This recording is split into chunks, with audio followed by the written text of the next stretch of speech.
Hi guys, this is Nate from Reese 3D Printers. We're gonna do some lasering today. Here we have already switched the laser module in place of the printer head, and so we're gonna try to do everything from LCD screen, SD card. The first thing you got to do is let me show the LCD screen. That's the first thing I'm going to do, is show the LCD screen. First thing we're going to do is go into control, and if everything's hooked up, your power and everything, you're going to go into temperature and go into fan speed. Now the fan is controlled with a D9, which actually is controlling the laser here.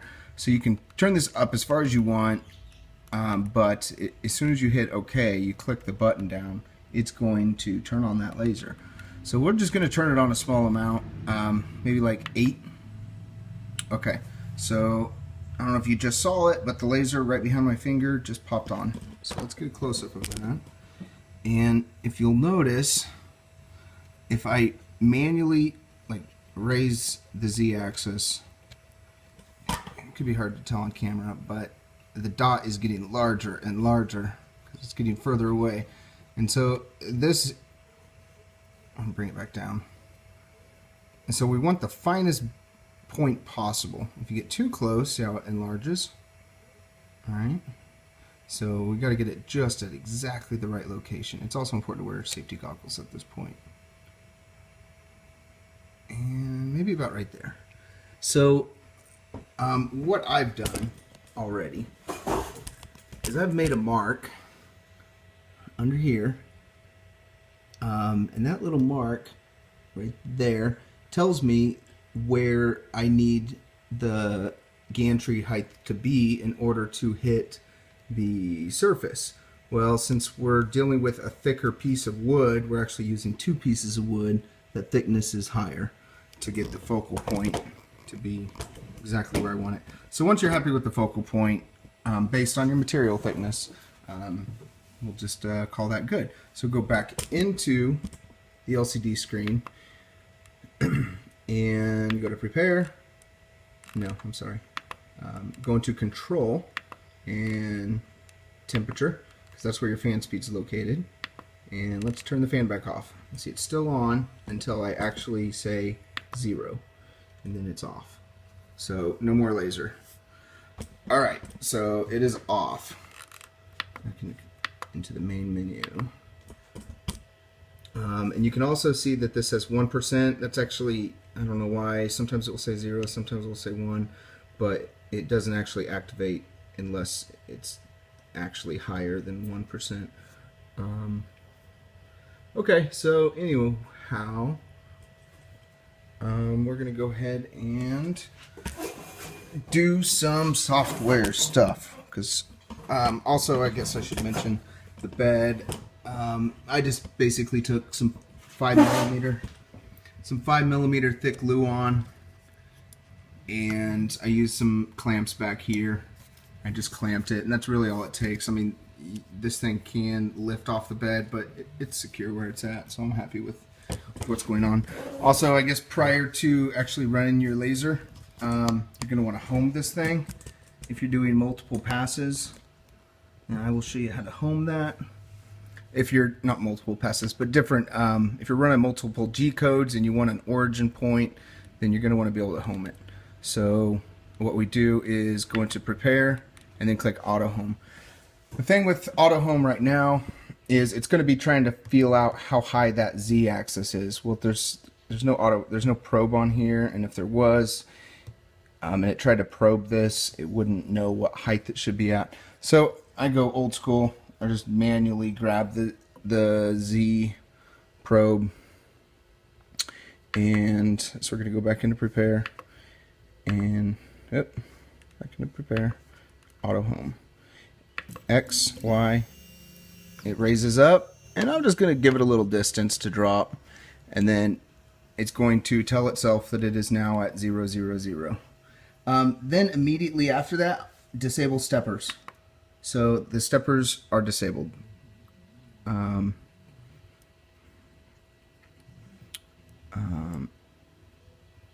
Actually, no. Here's what you got to do. Okay, let's do that again. Auto home, and just get it about right. It doesn't really matter. Then we're going to go into main, go into prepare, go down to move axis. We're going to go by 1 millimeters, and we're going to put the X at 0. So we've turned, I don't know if you guys can see that screen. Yeah, you can see it. So we're putting it at 0. It won't go any further than 0, no matter how much you turn it. So, see, even turning it further, it just stops at 0. And then the Z, it thinks it's at 0, I believe. Let's jump back and check. Yep, 0 on the Z. Now, we might not be exactly where we want to be here. The motors are still on, so you'll want to disable steppers. Now try not to move the table or the carriage, and just raise the gantry where the position for focus is for your laser. So something like that. Okay, so it's sitting at 0, 0, 0 on this point, ready to go, but it's not going. So that's fine where it's at the moment. We're going to go ahead and do the G-code. So I'll be right back. Hi guys, we're back. We're going to do some G-code stuff, and we use Inkscape. The laser cutting follows paths, and those paths are a file called SVG, Scaled Vector Graphics. So we're going to start by opening Inkscape. Now if you go into extensions, you'll see 305 engineering, and you'll also see generate G-code, and the second subsection is JTech Photonics laser tool. If you don't have those, you're going to have to download those extensions, and you're going to want to plug them in. So how to do that? Downloads, and you'll get this JTP laser tool version 1.4. You'll extract the contents, and they'll get thrown here, and you'll have a INX and a PY file for DXF input and for laser. So then you would take these and you would copy them, and then you would go into your computer, and the program I'm using is a 64-bit, not a 32. So in my program files, I will go into Inkscape. There it is, right there. Inkscape. And then go into Share, and then go into Extensions, and then here's all your INX and PY and different file formats. So you'd right click and you would paste. I think they're already in there, so sure, we'll just say yes because all of them are in there. And if you have to give administration permission, go ahead and say yes. Alright, so that's one, and then that's for cutting, for your laser cutting. Now for rastering, you need the 305 pack from 305 engineering. Yeah, so this is it. It's called Inkscape master.zip, and so it's also going to have a raster to laser, and so links for those zip files are located on my website, and so you'll get that zip and just follow this. So you would unzip them, and it's going to be put right here or wherever you tell it to unzip to, and then you're going to copy these guys, same exact setup, copy those, close that down. Make sure you're in your program files, Inkscape, Share, Extensions, and same exact thing, paste them in there. And since I've already done this, I'll go ahead and copy and replace them. It doesn't really matter. Okay, so they're in there. Now if you already opened Inkscape and they weren't in there, you're going to have to shut Inkscape down and then reopen it. That way it can search for those extensions again. Hopefully you guys can see everything on my computer. There might have been. Hopefully you guys caught it all.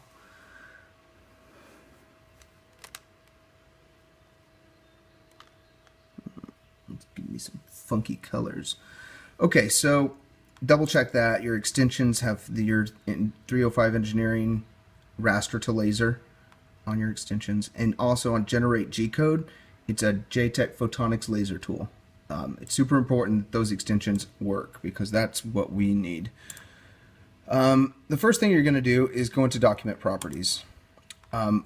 Inkscape requires you to, I believe, it requires you to manually change these every time. There's no preset to change your default units up here. So I go ahead and do that. You can also change the size of your print bed. It says 210 by 297 millimeters. I think that's for like legal size document paper or whatever.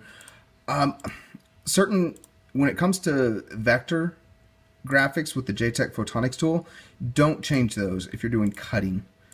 You want to generate the G-code as this is. I've had some issues where it would take the code and it would throw it like way out of the boundaries, and it was based on the resizing that I did. So just leave that how it is for cutting.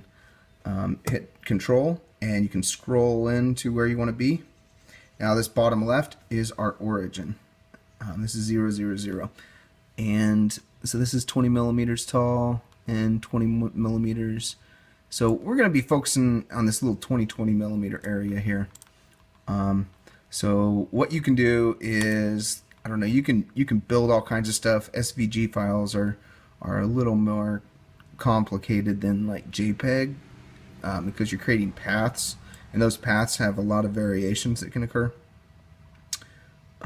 So I'm just going to create a star. If you right click on this object and you go to fill and stroke, it'll bring up this fill and stroke toolbar over here, and you want to take your fill and make sure it's on 0. Take your stroke paint and make sure it's black, and make sure your opacity. If you're running the laser at full power to cut, you can leave that at 100, but if you want to drop it down to try to save your laser life, I don't know, I'll just do like 65%. So you can set that, the strength of the laser, and then you'll have to change that to millimeters, and a thinner line the better kind of thing, because you're just gonna want to try to follow a single path that's super fine. So here's the laser, or here's the star. So we're just creating a star. I guess we could do a little name or something. That's not little. Let's just do like an 8. We'll do smaller than that. How about a 4?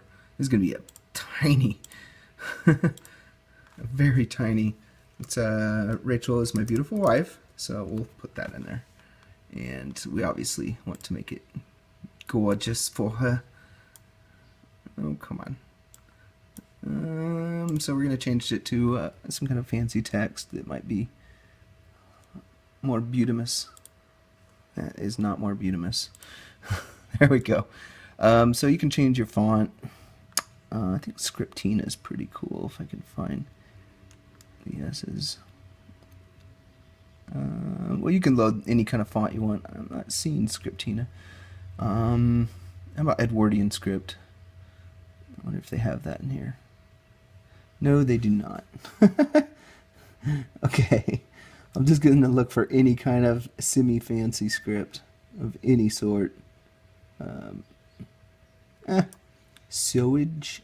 What? That sounded like sewage, but it's like Sego. Yeah, let's just do that. That's something. Alright, a cool thing you can do as well in Object, if you go down to Align and Distribute, it'll pull up this cool toolbar. Then you can set Shift, and you can select both objects, and then you can say to align vertically, so it should center them up if they're not centered. So that's a neat little thing. The next thing you're going to do, zoom out just a tiny bit. This is going to be incredibly small, by the way.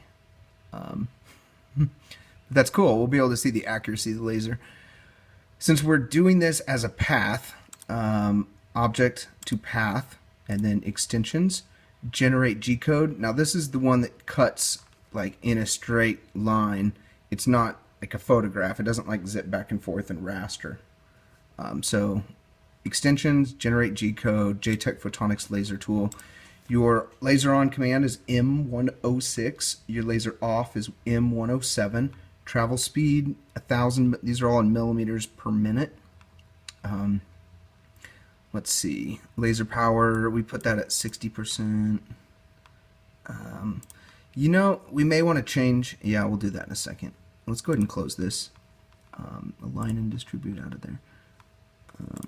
We're going to change this back. The star, we're going to turn this back into the opacity up to 100. Because on the cutting tool, you have the ability to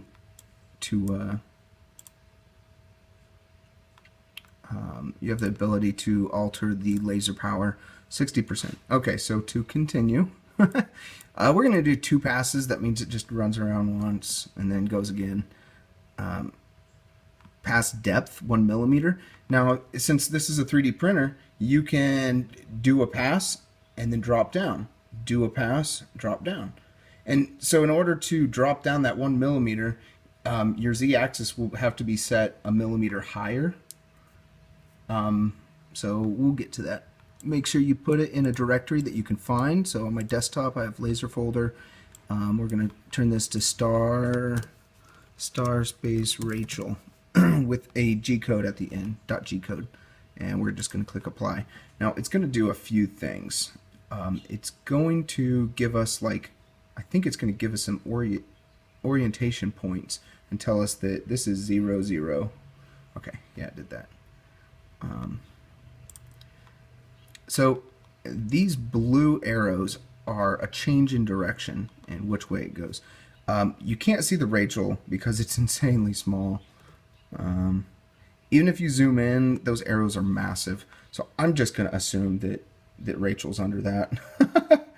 But you can see how tiny this is going to be. It's going to be microscopic.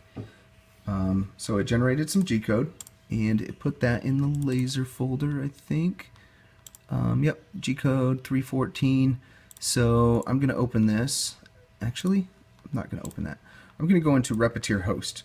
I love Repetier Host because it's designed for the printer. It can produce the SD files necessary. It's a good editor. I mean, there's tons of other options, but I'm going to go up into load and load that. Let's go back to the desktop and let's go into laser, and we're going to do details, and where is it at? You may have to change your import G-code. You may have to choose all files instead of just the 3D ones. So that's something that you may want to consider if you're not finding any of your G-code that has been written, because Repetier may not recognize it as G-code. It may look at it and say that's just a text document. Well, there it is, star Rachel 001. So let's open that, and it says it's going to take 1 minute and 25 seconds. So we can go into edit G-code and actually see what it's doing. If you notice, our homing is called G28 and G29 is auto leveling. It's not in there. We're going to skip that because we're going to home it from the SD card ourselves. So it looks pretty good. I don't see any issues. M107 means turn off your laser, or turn it on to 0 power is the S0. This is absolute positioning. This is telling me my speed is 1,000. It tells it to go to X and Y at those locations. And then there's M106. It turns it on to 153 out of 255. So I assume that's 60%. Let's see. I'm not really sure. That's some kind of a speed. G4. That's another speed, the force, or whatever. I don't know. It looks okay to me. I see some negatives in here, and the machine's not going to go into negative. I think it just does some funny things. Oh, that's an I. X, Y, and then I negative, J 0. I don't know.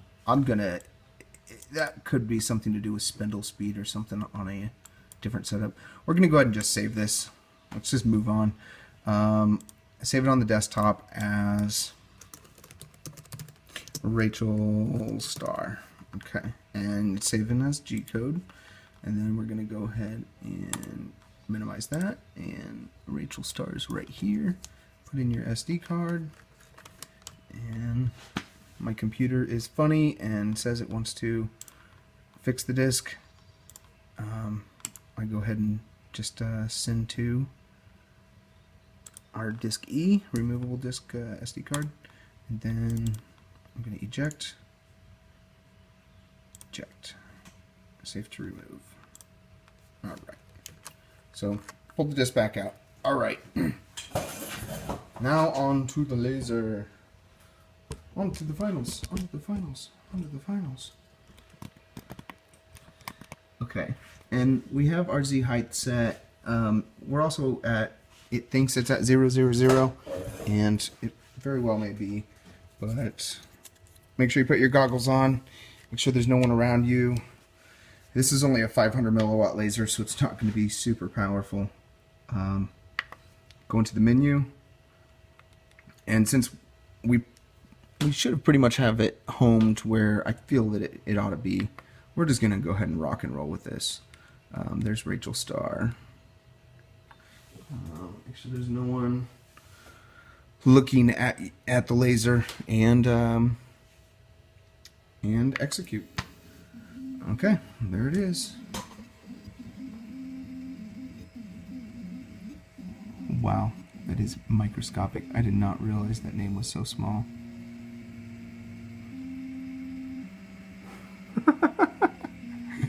That is tiny, tiny, tiny. It's going to do 2 passes. And maybe doing 2 passes on the name isn't such a good idea because it's, you know, probably going to make it illegible in between some of the lettering. Actually, it looks pretty decent for being 5 millimeters wide. And then it should shut off. And that's it. Alright, so let's take a good close-up look at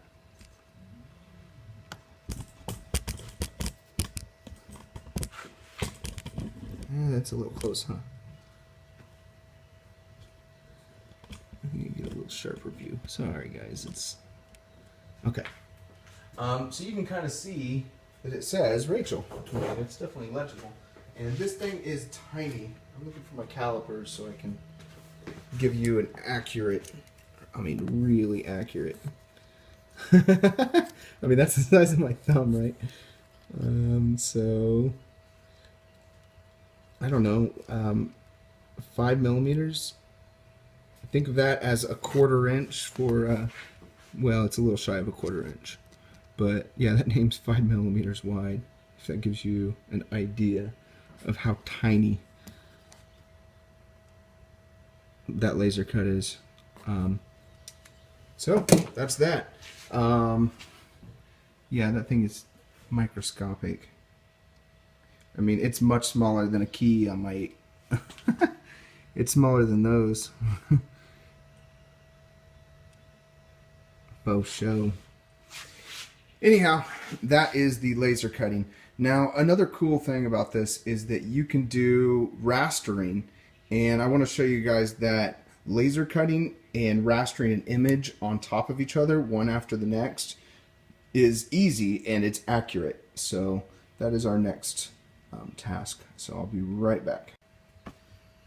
Alright, hi guys. We're back. We're going to work with what we have here. With rastering, you're going to be using the extension that's 305 raster to laser. And like I was saying earlier, rastering just means you import a JPEG or some photo and you put it in there and it scans back and forth and the laser flickers on and off, slowly making its way up. And it flickers its power, and that's how it produces the image. So it's going to read everything that's on here, including these origin points. So let's delete the origin points. I think we can delete just the paths without hitting what's behind it. Okay, so we're going to try to put something right here in the center of the star and see how accurate that is. So we're going to import. we're going to import a photo. Yeah.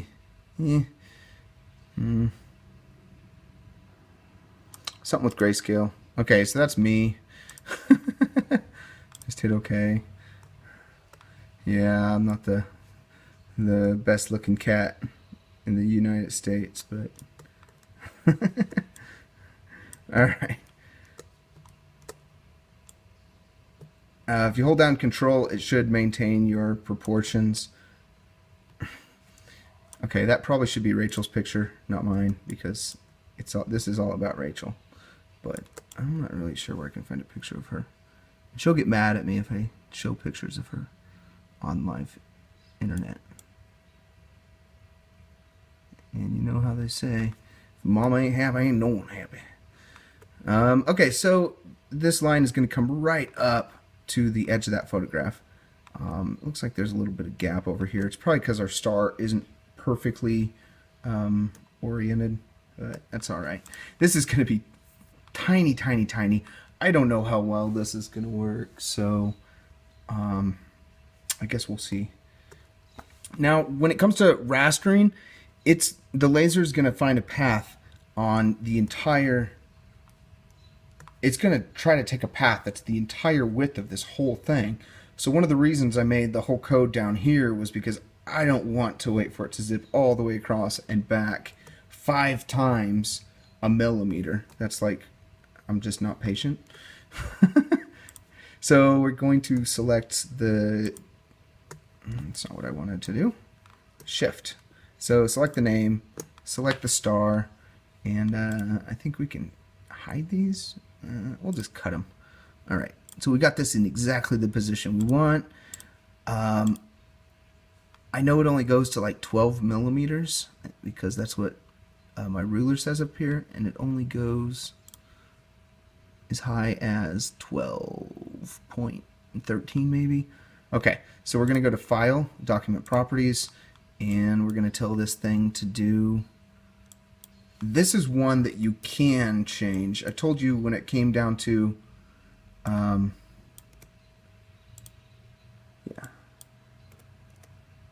I said when it came down to vector, it would mess up vector stuff. But you have to have your origin here because I feel like it's forcing it to I don't know. It forces the origin to be where the origin is. Of course, you could move the laser to 10 in and then tell it to 0 out that location. But I just find it's easy to go this route. So I'm not wasting my time going way out over there. There's no save, so you just exit out of it and it's where it is. Path, object to path, and then you're going to go into extensions and 305 engineering, raster to laser G-code generator. Find your file you want to save it as laser, and we're going to save it as a file name called Nate in star. Resolution. I've done this at 5 millimeters. I did some tests, and with the lower power laser, I don't really know. I might as well do like high resolution. No, I'm gonna do 5. Yeah, I want to do 5. Black white threshold. I think I was just gonna leave the grayscale conversion mixing. I think I left that. Yeah, this black white conversion algorithm, I think I put it at grayscale. Black white threshold, I think it means that it's only going to do up to 128. Anything over that is considered solid black, perhaps. That could have other meaning as well. 16 grayscale, maybe 32. Engraving speed, that's pretty fast, 350 millimeters per minute. We're going to take this down to 3. No, we'll leave it at 350. Why not? Homing, G28 standard. I don't want to flip the Y. Laser on, M106, M107. Let's go ahead and apply this. One thing I did not do is take the opacity down in this thing. So I've got a feeling that it's going to run this laser at 100%, which probably isn't good for the laser life. So maybe I'll generate 2 of these. I'm going to take this laser down to, yeah, we'll just put it at like 66. Alright, that looks pretty good. Hold on a second. Okay guys, I'm back. I had to do something real quick. Alright, so I just set the opacity down to 65.8. So we're going to run this again, and we're going to 305 engineering, raster to G-code. Everything's the same except for, no, if you add numeric suffix to file name, it's going to put a 0001, 0002, so it's good how it is. I'll go ahead and apply it. You may have to run this a few times and mess with the speeds and get different results, because different laser cutters are going to give you different power outputs, and different speeds are going to affect it more powerfully. So running different tests is important, but I highly recommend taking the opacity when you're rastering, bringing it down to 66%. That way it puts a roof on how much power the laser is, how hot it's running. Okay, so we've got 2 of those. Where did they go? I think I put them in my laser folder. Nate, there's star 1 and star 2. Okay, so we're going to go into Repetir again. Same exact thing. New text, load. We'll do the star 2, the lighter one. Yeah, go ahead and open it. You can look at the G-code. If you notice the print preview, 2 minutes, 30 seconds. This is commented out right here, so that's fine. You don't have to delete this, I do not believe. But notice it says home all axes. So if you leave that in, it's going to do the auto homing procedure, and you'll have to catch that Z axis limit. Another thing I have done in the past, I mean, I'm moving the camera, follow with me over here. Another thing I've done in the past is I've installed a MakerBot switch and put a little dial on this wheel so that you can run a Z-axis minimum on a switch, and you can mount it in here so you can still home, and you don't have to home with the probe. You can just home it the other way. The thing is, you have to disconnect the probe underneath, and I may have a different solution for that in the future, but for right now we're going old school. We're just gonna, you know, tap the Z probe on the motor to say that it's located 0. Alright, so coming back over, we're gonna do our own auto homing, so I'm just gonna delete that. Set units to millimeter, use absolute coordinate offsets. It starts going through the code. Alright, so I deleted that G28 command, and now we're gonna save it. We're gonna save it as Nate Star on the desktop. G-code, save. Where did it go? It's right here. Okay. Where is our SD card? Oh, SD card still in the LCD screen. So let's plug it in the computer. It's going to tell me my computer's broken. I'm just going to send to removable disk. And I think it worked. Double check that. Nate Star. There it is. Where did it go? Where did it go? Okay, let's eject. Alright. Safe to remove. Pull it out. Moving over here. Hopefully I'm not as shaky as that assembly video. That assembly video was not good. I mean, it was descriptive enough, I think, but I was really shaking it everywhere. Alright, plug in the SD card, automatically resets. Put on your safety goggles. You really should have your safety goggles pretty much on permanently when you have a laser module hooked up to power. When this thing is hooked up and you have power running this thing, it's just wise to put on safety goggles at bare minimum. Okay, so Let me get in a little closer. Since we're, yeah, you guys can kind of see that. Okay, so I'm at 0, 0, 0, or so it thinks it is, but I've moved this board, table, the head, everything has been moved since then. So we're going to go ahead and do our auto homing. So prepare, auto home, prepare with your Z probe. Okay, so it's not quite in the right spot because I missed it, but that's all right. If you did get it in just the right spot, that's cool, but if you didn't, you can overpower it. And right now, it's actually, it knows where it's at. It thinks it's at 0, and it knows where X and Y are. So you should be able to just execute the command from its current location. You don't have to send it back over to 0 and 0. As long as you got your height really close to right. The laser focal point is a little bit forgivable.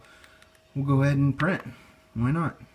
Make sure no one is looking at the laser. There's no animals around that could possibly become blind. It is a very dangerous thing. So, Nate Star, here we go. Alright guys, it's heading over there. And here we go. Okay. Right now, it's got a 1% fan. So I'm going to bring this over and just show you that. See how the fan speed? It says 1%. It's basically just enough to get the beam going, but the beam isn't actually cutting anything. So it's not really doing much. And remember, inside of that star is where my little portrait is going to be. I wish I could hold this up a little better. This can get a better view. Okay, that's not a bad view. So it's really not doing anything, it's just rastering empty space right now. I noticed the rastering is stopping at the edge of the star, which is good, because then we won't be wasting all that time waiting for it to... And when we get to the bottom of that star point, it should start powering up. More power.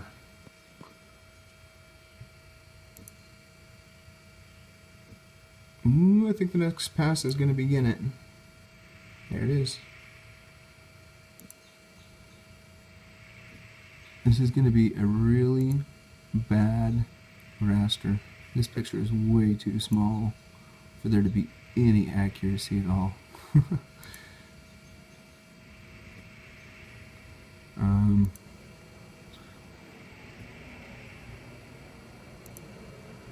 Yeah, it's not going to be able to provide enough detail to give anything of value.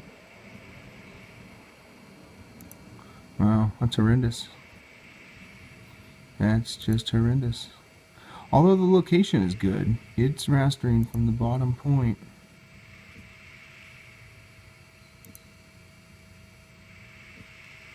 Right up to the top points. That should be it. Yep, that's it.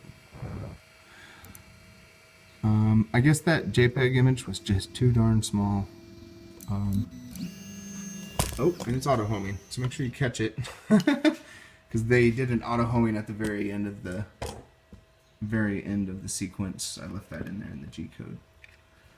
All right, guys. I'm going to go ahead and do something bigger, more detailed, so that you guys can see what this thing could do, because that sucks. It's just like a little gray box.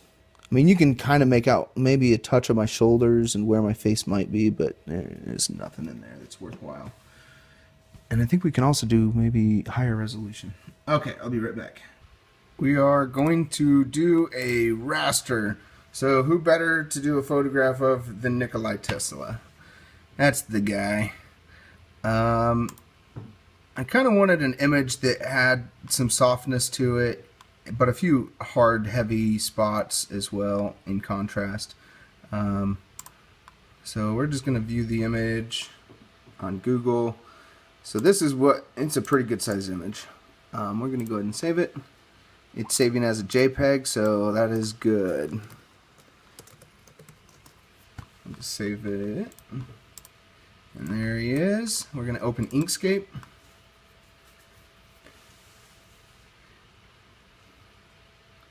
Maybe. Inkscape can take a second to open. It's a little bit slow sometimes. Alright, file, document properties.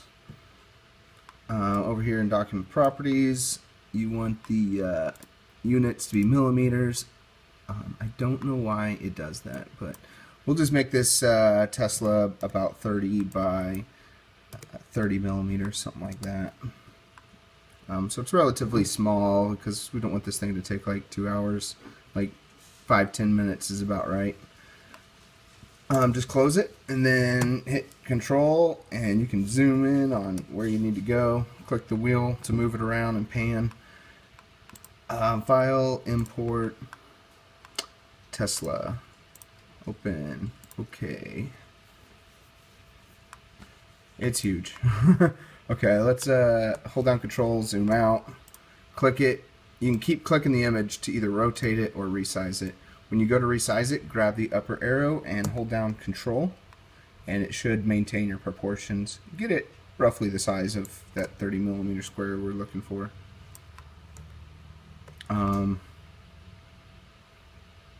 Alright, something like that. It's going to shave off this little section that's out of the bounding box, so you know, whatever's clever. If you want it to cut off lower than the shoulders, it doesn't matter. Okay, so we've got this guy. Now we're going to go to the path and click Object to Path, and then it's going to convert something in the background. Extensions, 305 Engineering, Raster to Laser. And then we're going to put in Tesla. And it's going to go into my laser folder on my desktop. We're going to replace transparency with white.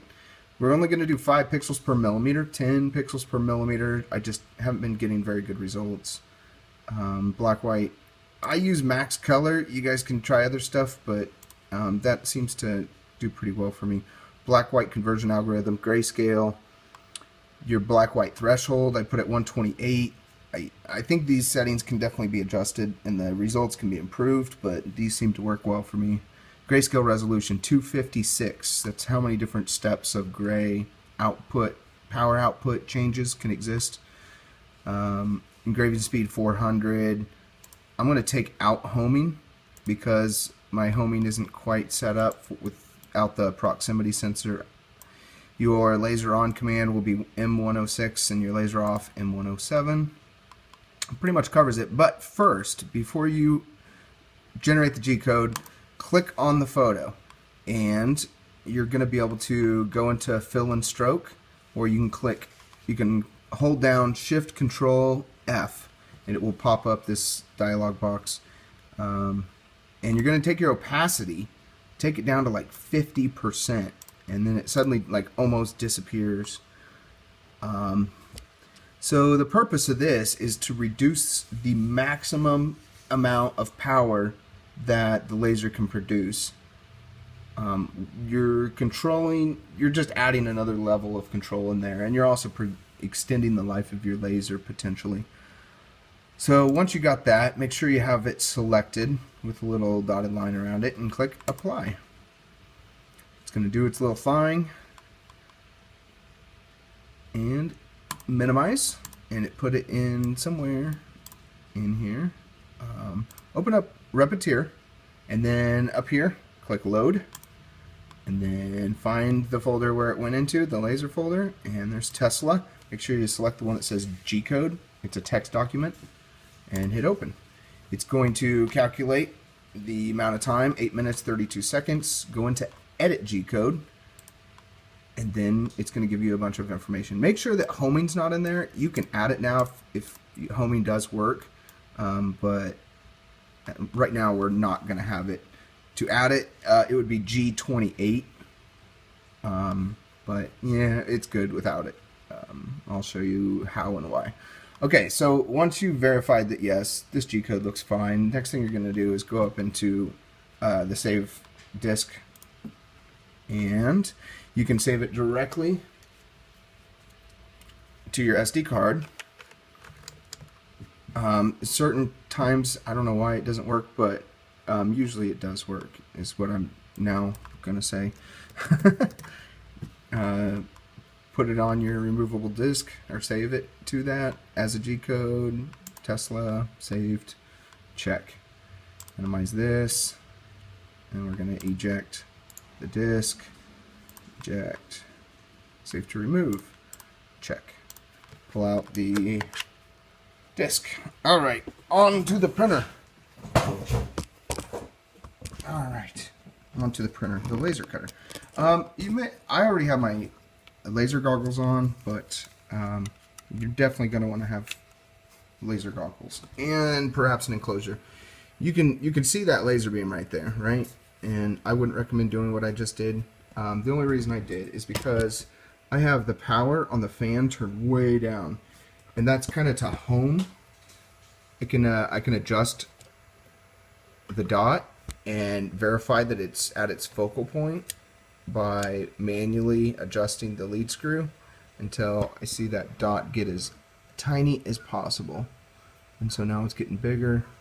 You guys may not be able to see that super well, but right about, oh, I think I saw it right there.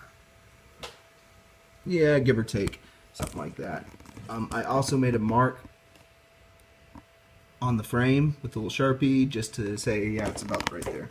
And that's going to change based upon how you focus. Hey guys, yeah, I just got a call, so thank goodness it saved it. Alright, what I'm going to do now, I was just saying that you can focus this thing and change the actual height of where the beam should hit. But how did I turn on the laser to that small percentage? Prepare. No, I'm sorry. You're going to go to control and then temperature, because this is running off the fan. So temperature control of the fan, or if the hot end is done with the fan. So you could crank this up, and as soon as you click this button down, it's going to like blast the beam out, but I don't want to do that. So I can just turn it off, or you could just leave it on just a tiny bit. It's turned to like 4, and it'll give you a tiny little beam. I mean, it's not enough to do any damage. It could still damage your eyes, so I would highly recommend putting goggles on. And this is probably some type of radiation, so you probably don't want to absorb a lot of it with your fingers, so it's probably not a good idea to try to shoot people with it or anything. Okay, we are ready to go. I've got this pretty much where I want it to be as far as location, and a note about the wood is the smoother it is, if like you pre-sand it, you're going to get better results. Also, you see the red grain in the wood? This red grain is like harder, and therefore it doesn't burn as easily. So different types of wood, like this nice open light area, is probably the best spot to raster an image onto. But we're just doing testing right now, just to make sure. I highly recommend you test your print. Okay, something I just remembered as well is after I was done with my last print, it threw my X and Y. They were left up higher because I canceled it mid-print. So if you do have something like that, you can go to move axis, 10. You're going to just move these to 0. Move Y, move it to 0. All right. And then prepare, and then disable steppers so you can place it where you want. Now if you notice it shoved it out of position. So, but we knew that was going to happen. So I want it to be like right there in the bottom corner. I could like line these up if I wanted to. Or you can home, and based on where you put the image on your properties, based on where you put the image on your document, it will, if this thing homed, you would have it at 0, 0, 0, and it would be able to run over to exactly where you want it placed. So if you did some like line work first, and then you wanted to go over and place an image in a key area, I would imagine using the end stops and a homing procedure, at least homing X and Y, would be really beneficial. Alright, so let's go ahead and print this thing. The moment we've all been waiting for. So there's Tesla. We're going to go ahead and hit go. And it is rocking and rolling already. Hopefully I can get this set up where it stays in it nice. Yeah, I can zoom into it in a little bit, or try to. The video system I'm using is bunkus. Well, it's doing its thing. It's going kind of slow, but I think this was an 8-minute laser cut. So the original photo shows Tesla, and he's kind of got his coat on over here on the right, so it should be generally darker over there. The background should be kind of light, and it looks like it's producing kind of a dark background. But we'll see.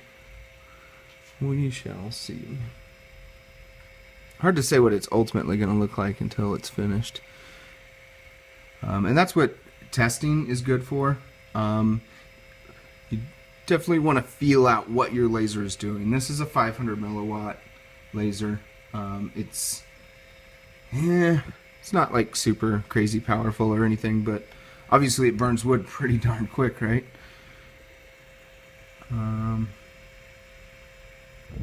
It does kind of look pretty dark over here. This should be lighter, but it's getting that collar, the white collar. It's coming out pretty good. I think the face will come out pretty well. You may have to get the best results, you may have to take it into a photo editor and adjust the contrast of the photo just to try to get the ultimate results.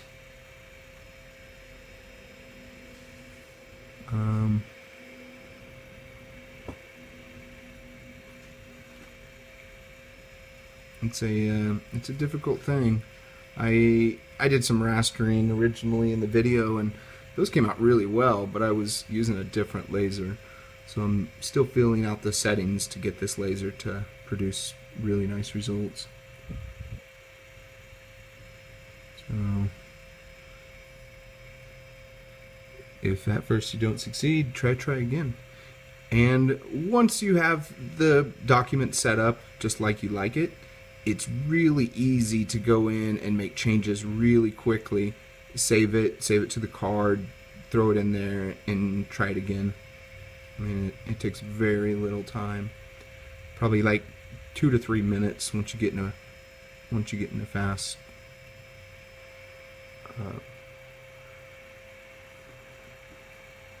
Once you get the routine down. Let's see if I can't get a little closer shot for everyone. Really close.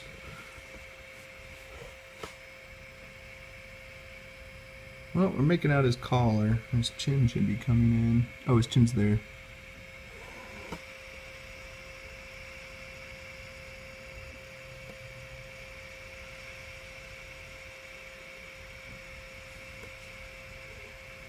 It's actually brighter than it's better than it's looking on the camera. Let me pull in some extra light.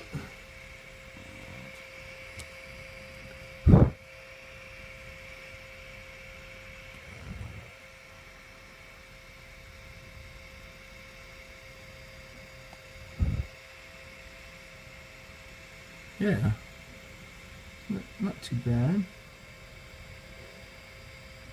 You can see where it's going. While that's running, here's what I'm going to do. I'm going to go back over and take this photo into a photo editor and see if we can't get some better results. You can it definitely feels like this area should be quite a bit lighter. So one thing we can do is you can open this with a lot of different programs. Photoshop CS2 is actually free. I think I have a link to that gives you like free access to Photoshop, free to download and all that. Photoshop is a really strong program. I've used it for like 15 years, ever since 5.5. Let's see here. Yes, cancel. I don't like registering products.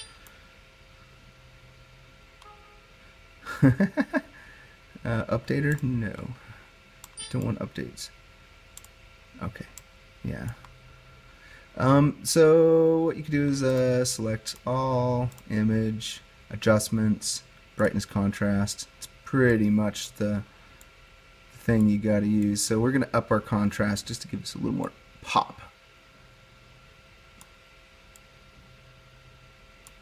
Better separation should give us better results. Okay, save as. I'm going to call this 2 on the desktop. Save. Sure. Alright, close that. Let's go back into Inkscape. We're going to get rid of this guy again. File. Import. Show you how fast this can be done. Open. Okay. There is probably a way to adjust contrast in Inkscape. I could almost be sure there is a way, but I'm just not familiar with Inkscape. I've learned some basic stuff in the last couple weeks, but I'm not a guru yet. Let's see. Okay, so we put them about right there. That's pretty good. Again, we're going to bring our opacity down to 50%. Yeah. I'd like to be a little more accurate. You can also manually type in the number 50. Okay, again we're going to go object to path. We already have our extensions pulled up. Let's try the exact same thing. 5 pixels per millimeter, max color, grayscale, 128, 256, 400, and hit apply. It's going to add a number to the file, so it saves a new file. It's done. Open Repetier again, load. The new one is in at 2:06 p.m. Yep, 2:06. Make sure I get the right one. Load it. 9 minutes. It must be a tiny bit bigger. Gcode editor. Save it. We are ready to save. Let's take a look at our current image of Tesla. We could get a good, clean, crisp shot. That's not too bad. So it looks like we got some good contrast, like in the face. The background still feels kind of dark. You know, this is something that you just have to like play around with. That's when it comes down to it. That's like 90% good, but I still think we could do better. So let's try the new one. Let's say you're wanting to cancel this because you're waiting on it and you're impatient like I am. 7 minutes. Oh, it just finished. Well, it just finished, so good enough. If that's the case, you just pull the card. And card in. It's waiting for it to be put in. And we're going to call this, where is Tesla? We'll call him Tesla 2 because that first one came out pretty decent, really. Tesla 2, G-code. Wait for it to close. Or just minimize it. Computer. Removable disk. Eject. Safe to remove hardware. Pull the card out. Flip the card over. Put it in. Okay. You can turn the top back on, but or you can just like take another look at that. It actually came out pretty decent. Could be a little better for sure. That's our aim. I'm not going to get super picky with the placement of that. That's good enough. Print from SD. Make sure your goggles are on. Tesla 2. There it goes. You know, I'm all over the place with this camera. Okay, so we have higher contrast. So my thought is the coat's going to be darker, and the background, maybe it will be lighter. And the background looks about the same, but the coat does look darker.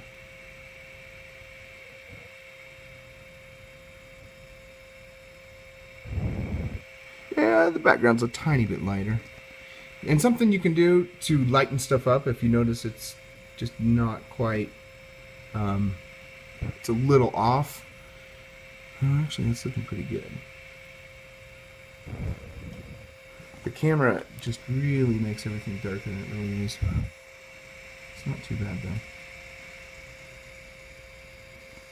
Ah, it looks like the behind the coat back here. Behind the coat right there, it looks like it's not giving us any background. That's interesting. Well, it's quite a bit lighter in the background. Yeah, it's definitely lighter back here than it is down there. Maybe it's just an illusion because of the contrast that it's producing.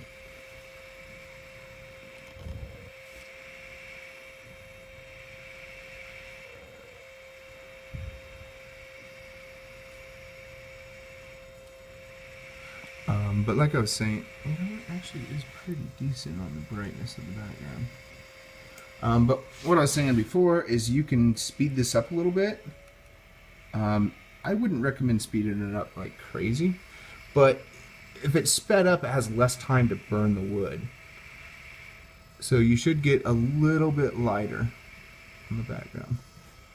It has something to do with the angle. Yeah, there we go. So you can see it's actually not that dark. It's just the angle of the cut as it compiles makes it feel darker than it really is.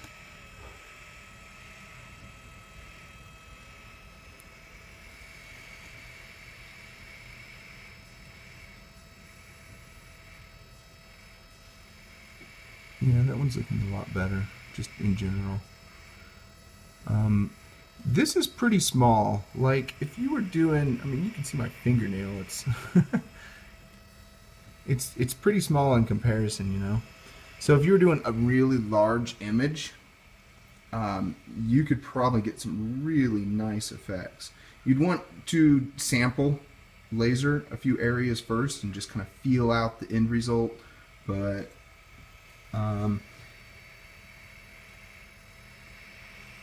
considering that this isn't, I mean, this is a 3D printer. It's not necessarily designed for laser cutting, and getting like flawless perfection out of it in laser cutting isn't going to be something that, without the proper software. There is a program that JTech Photonics sells. I think it's only like 20 bucks, and it's called, or maybe it's up to 40. It's called Engrave, Picengrave, and I've heard really good things. I haven't really seen it, but there are programs that will give you more control. These plugins in Inkscape are just like freebies, and the people that produced them, they don't get paid to work on them, so you can't blame them for getting it working and then going on to something else because they have other ambitions. So, yeah, definitely better results. So a little photo editing is gonna greatly improve, you know, the outcome of your work.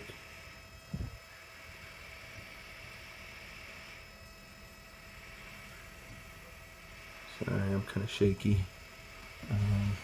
You know, the vantage point of this.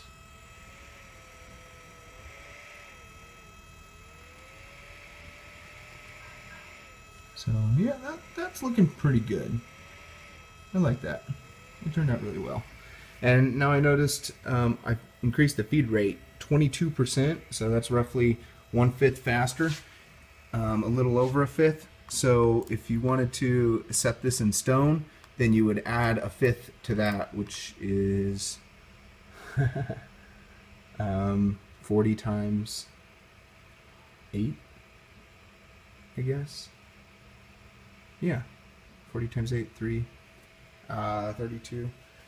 So, never mind. I'm not mathing. So whatever, yeah, 20% more. This would be 280. So 480. That's it. 1/5 of 400 is 480, or whatever. So that's one way to do it. You're just gonna have to play around with the results a little bit, play around with the settings until you get something that is kind of on dot.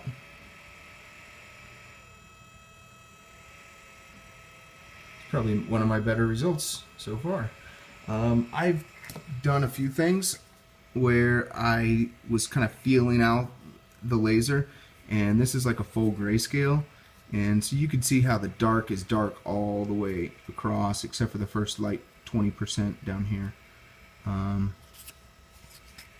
There's some other testing I was doing to feel out different images a while back. I don't know if I showed you guys this in the previous video, but I was messing around with the 2.8 and I was getting good results right off the bat.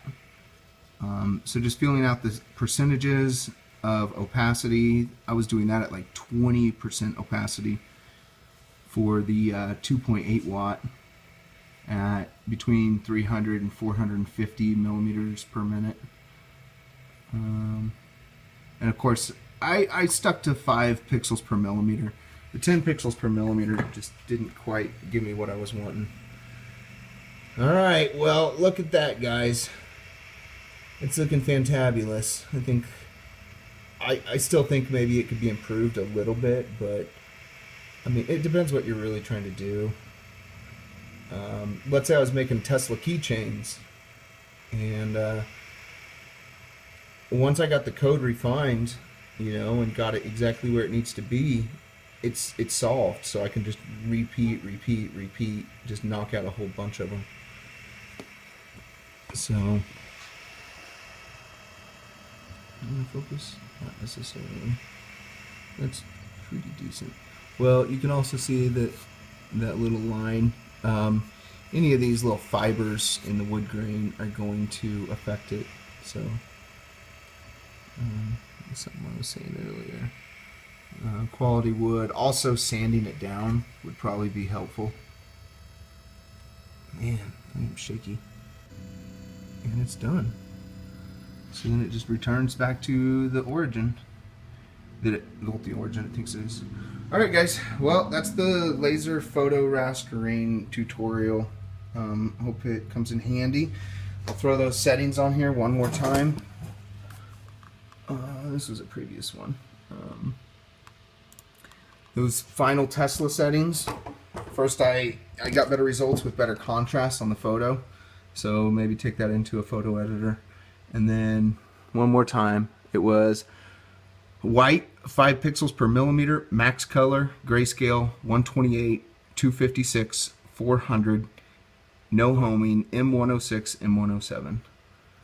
So hopefully you followed all that. It's shouldn't be too bad. And my opacity, don't forget the opacity down to 50%. Alright guys, laser engraving success. Hope you guys enjoyed, and more videos coming soon. I think I'm tackling the ABS and the some higher temp stuff, ABS, nylon, and what was that? PETG. That stuff. It's a little higher temp and it's a little more elastic. But all right, guys. See you in a little bit.